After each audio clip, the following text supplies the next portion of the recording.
സണ്ണി ജോസഫ് പറഞ്ഞത് രാഹുൽ സ്വമേധയ രാജിവെച്ചു തുടങ്ങിയ കാര്യങ്ങളാണ്. അപ്പോൾ സ്വാഭാവികമായിട്ടും ഈ നിലപാടിലെ വൈരുദ്ധ്യം കൃത്യമായി മനസ്സിലാകുന്നതാണ്. അതിപ്പോൾ തന്നെ കോൺഗ്രസിൽ നടന്നുകൊണ്ടിരിക്കുന്നു. രണ്ട് അഭിപ്രായങ്ങൾ കൂടി അതിനകത്ത് വന്നിരിക്കുന്നു. പക്ഷേ ഈ രണ്ട് അഭിപ്രായങ്ങളിലേക്ക് പോവുകയാണെങ്കിലും കോൺഗ്രസ് അതിൻ്റെതായ വില കൊടുക്കേണ്ടി വരും. ഒന്ന്, രാഹുൽ രാജിവെക്കുകയാണെങ്കിൽ ധാർമ്മികത ഉയർത്തി രാജിവെച്ചു എന്ന് പറഞ്ഞുകൊണ്ട് കോൺഗ്രസിന് ഒരു പ്രതിച്ഛായ മിനുക്കാൻ സാധിക്കും. മറ്റത് BJP അടക്കം ഉയർത്തുന്ന വെല്ലുവിളികളെ നേരിടാൻ കോൺഗ്രസ് സജ്ജമാണോ എന്നുള്ളൊരു ചോദ്യം കൂടിയുണ്ട്. അപ്പോൾ ഈ രണ്ട് ഘടകങ്ങളിൽ തട്ടി നിൽക്കുകയാണ് കോൺഗ്രസ് പാർട്ടി ഇപ്പോൾ.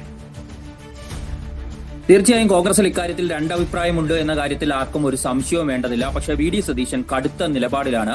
രാഹുൽ മാങ്കൂട്ടത്തെ പോലുള്ളവരെയായിട്ട് നിയമസഭാ സമ്മേളനത്തിലേക്ക് പോലും പോകാൻ കഴിയില്ല എന്നാണ് ജിൽസി VD സതീശൻ എടുത്തിരിക്കുന്ന നിലപാട്. അദ്ദേഹം അത് ഹൈക്കമാൻഡിനെ അറിയിച്ചിരിക്കുന്നു.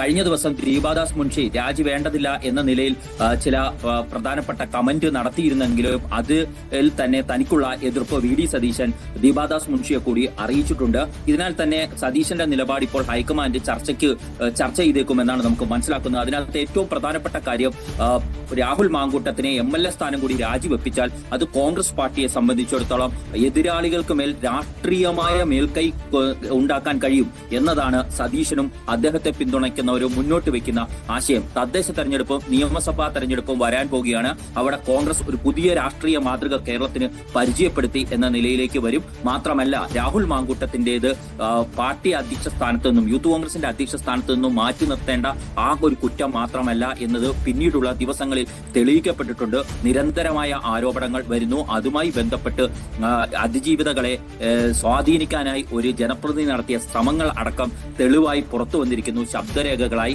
അതായത് അവരെ സ്വാധീനിക്കാനുള്ള ശ്രമങ്ങൾ പോലും പിന്നീട് നടത്തി എന്നതിന്റെ തെളിവുകളാണ്. സ്വാഭാവികമായും അങ്ങനെ ഒരാളുമായി പൊതുസമൂഹത്തിന് മുന്നിൽ പോകാൻ കഴിയില്ല എന്നതാണ് സതീശന്റെ ഉറച്ച നിലപാട്. അവിടെയാണ് സണ്ണി ജോസഫിനെ പോലുള്ള നേതാക്കൾ വെയിറ്റ് ആൻഡ് സീ എന്ന ഒരു നിലപാട് സ്വീകരിക്കുന്നത്. എടുത്തു ചാടിയെടുക്കേണ്ട ഒരു തീരുമാനമല്ല. കാരണം ഇതൊരു കീഴ്വഴക്കമായാൽ പിന്നീട് ആരോപണം ഉന്നയിക്കുമ്പോഴൊക്കെ MLA സ്ഥാനത്തു നിന്നുള്ള രാജി ആവശ്യപ്പെടും. ഇതുവരെയും കേരളത്തിൽ സ്വീകരിച്ചിട്ടുള്ള നിലപാടെന്ന് പറഞ്ഞാൽ കോടതികൾ ആരെങ്കിലും കുറ്റക്കാരെന്ന് വിധിക്കുമ്പോൾ മാത്രമാണ് MLA സ്ഥാനം രാജിവെക്കുന്നതിലേക്ക് പോയിട്ടുള്ളത്. അതിന് വിരുദ്ധമായ ഒരു കീഴ്വഴക്കം ഉണ്ടാക്കരുത് എന്ന നിലപാടുണ്ട്.